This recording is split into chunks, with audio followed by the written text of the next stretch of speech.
Yo sobat bola semua, balik lagi di channel aku Selo, tempat lo dapetin info bola dengan gaya yang gak kaku, gak ngebosenin, dan pastinya ngena di hati anak muda.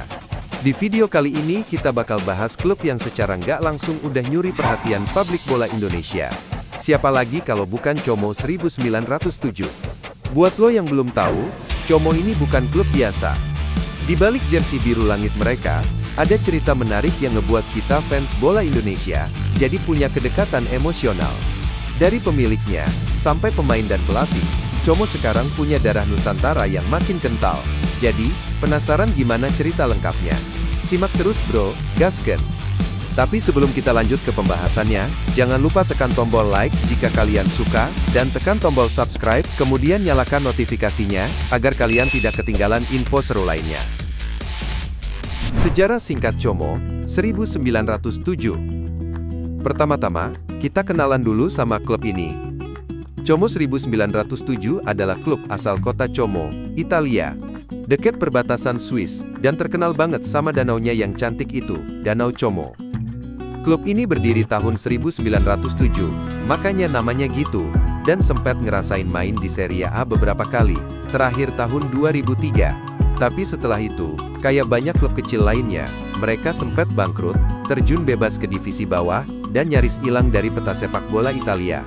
Tapi yang keren, mereka gak nyerah.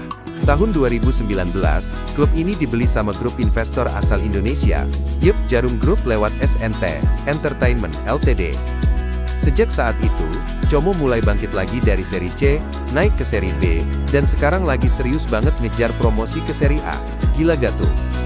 Dari tim papan bawah Italia, sekarang mereka udah jadi salah satu tim paling ambisius dengan sentuhan rasa Indonesia. Sentuhan Indonesia di tubuh Como. Nah ini yang paling bikin kita excited. Como 1907 bukan cuma dibeli orang Indonesia, tapi bener-bener dikelola dengan nuansa Indonesia. Salah satu wajah paling dikenal tentu aja Dennis Wise, ex-kapten Chelsea yang sekarang jadi presiden eksekutif Como. Tapi di balik layar, ada dua bersaudara Hartono dari Jarum Group yang jadi pemilik utamanya. Gak cuma itu, banyak banget profesional asal Indonesia yang kerja di balik layar, dari direktur komunikasi, media officer, sampai kreatif digitalnya. Bahkan beberapa video konten Como tuh full bahasa Indonesia. Fans Indonesia dikasih tempat, dikasih akses, dan bener-bener dilibatkan. Rasanya tuh kayak lo punya klub Eropa, tapi atmosfernya berasa kayak Persija atau Persebaya. Bangga gak sih? Kelas dunia tapi tetap humble. Yang bikin Como unik, mereka ini bukan klub yang ngasal buang duit kayak klub-klub kaya baru lainnya. Mereka bangun tim dengan visi jangka panjang, fondasi kuat dan tetap jaga identitas lokal. Mereka perhatiin akademi, ngerekrut pemain muda potensial, dan bangun infrastruktur kayak stadion baru, pusat latihan modern, dan kerja sama internasional. Tapi meskipun ambisius, Como tetap humble. Mereka tetap main di stadion kecil, fans lokal tetap diajak komunikasi, dan komunitasnya dirangkul. Gak ada tuh arogansi ala New Money Club. Justru mereka bikin sepak bola berkelas tapi tetap dekat dengan fans. Ini bisa jadi role model buat klub-klub Indonesia yang mau profesional, tapi gak ngelupain akarnya. Mantan bintang dunia gabung Como. Beberapa tahun terakhir, Como berhasil menarik nama-nama besar untuk gabung. Gak main-main, mereka sempat rekrut Cesc Fabregas, legenda Arsenal, Barcelona, dan Chelsea. Awalnya sebagai pemain, lalu sekarang jadi bagian dari staf kepelatihan.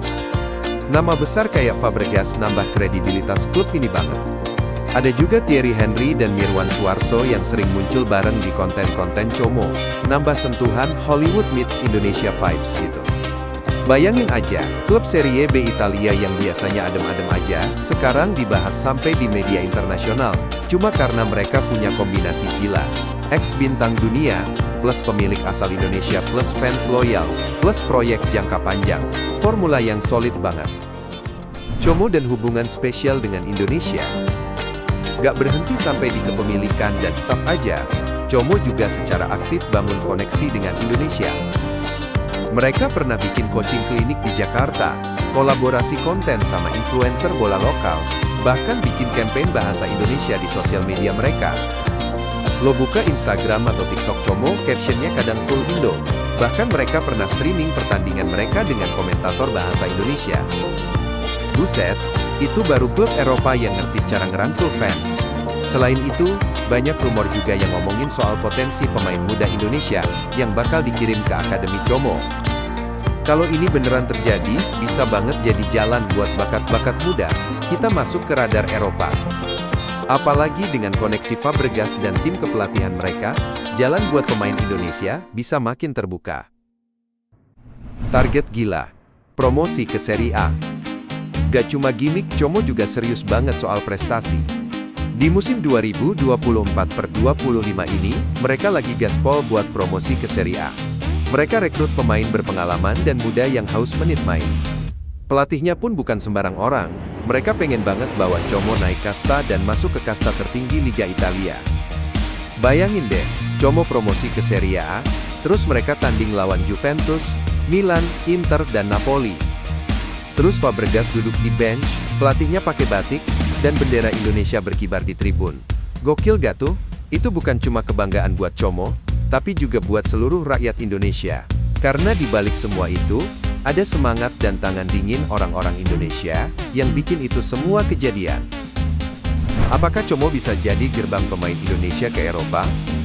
Ini pertanyaan yang sering banget muncul. Dan jawabannya, kemungkinan besar, yes. Como udah punya semua modal untuk jadi jembatan emas buat pemain Indonesia. Mereka punya sistem akademi, koneksi ke klub-klub top Eropa, dan yang paling penting, mereka peduli sama perkembangan sepak bola Indonesia.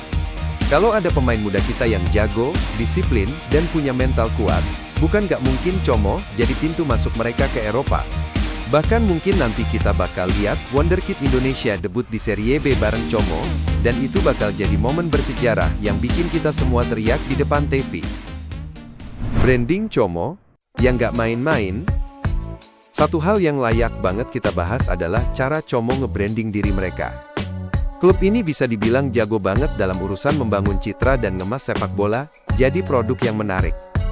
Feed Instagram mereka estetik abis, video kontennya sinematik, dan desain jersinya juga gak kalah keren dari klub Serie A. Gak heran banyak yang bilang, ini klub Serie B rasa Premier League.